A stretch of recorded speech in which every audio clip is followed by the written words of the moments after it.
இயேசுவில் எனது அன்பிற்குரியவர்களே, உங்களுக்கு என்னுடைய இதயம் கனிந்த வாழ்த்துக்கள்.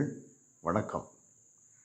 அன்பானவர்களே, இன்றைய நற்செய்தி பகுதியில் ஆண்டவர் இயேசுவினுடைய தாய் மரியாவும் இயேசுவினுடைய உறவினர்கள் சகோதரர்களும் இயேசுவையோடு பேசும்படி வந்திருக்கிறார்கள். இயேசு போதித்து கொண்டிருக்கிறார்.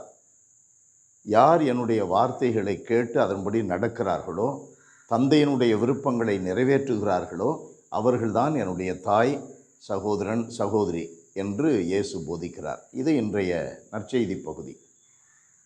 அன்பானவர்களே, இந்த வார்த்தையை நாம் கேட்கும் பொழுது எனக்கு உடனடியாக மனதில் தோன்றுவது என்ன தெரியுமா? 46வது வார்த்தை 12வது அதிகாரம் மத்தேயு நற்செய்தி.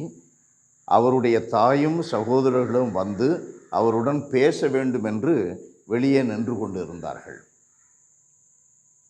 அதை சொன்னதும் இயேசு அவர்களிடம் சொல்லுகிறார், என்னுடைய விருப்பங்களை நிறைவேற்றுபவர்கள்தான்.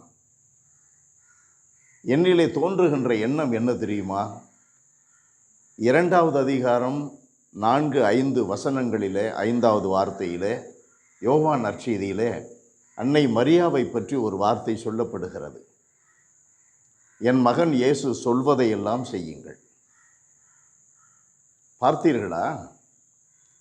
அன்பானவர்களே, அன்னை மரியா எப்படி தாயாகிறார்?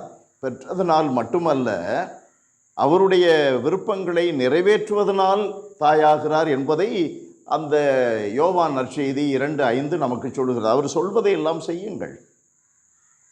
அன்பானவர்களே, அன்னை மரியாவுக்கு உரிய அந்த உயர் வணக்கத்தின் நிலை கத்தோலிக்க திரு அவையில் இருப்பது ஏதோ ஆயர்களோ குருக்களோ அப்படி ஒரு உண்டாக்கிய பக்தி முயற்சி அல்ல, ஆண்டவருடைய வார்த்தையின் அடிப்படையில் தான். உம்முடைய வார்த்தையின்படியே எனக்கு நடக்கட்டும் என்று சொல்லி, நான் உம்முடைய அடிமை என்று சொல்லி ஆண்டவர் முன்பு சரணடைந்தாரே. லூக்கா நற்செய்தியிலே 1:37 வாசிக்கிறோமே. அது அல்லவா ஆண்டவருடைய விருப்பத்தின்படி நடப்பவர் என்பதற்கு முதல் சான்று. அடுத்ததாக இந்த காணா ஒரு திருமணம் நிகழ்வு, அடுத்ததாகத்தான் இன்றைய நற்செய்தி பகுதியிலே ஆண்டவர் இயேசு அதை உறுதிப்படுத்துகிறார். என்னுடைய தாய் மரியா என்னை பெற்றெடுத்ததனால் மட்டுமல்ல, மாறாக என் விருப்பங்களை நிறைவேற்றுகிறதுனால் அப்படிப்பட்ட உயர்நிலை அடைந்திருக்கிறார். நீங்களும் என்னுடைய விருப்பங்களை நிறைவேற்றுங்கள்.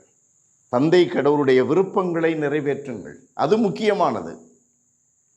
அன்பானவர்களே, இந்த வார்த்தை அன்னை மரியாவை இன்னும் அதிகமாக நாம் புரிந்து கொள்ளக்கூடிய ஒரு அற்புதமான நிகழ்வைத்தான் நமக்கு தருகிறது.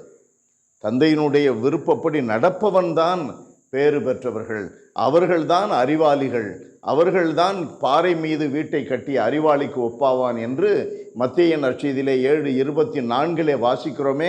அதுதான் இது. அன்னை மரியா அப்படி வீட்டை கட்டியவர்.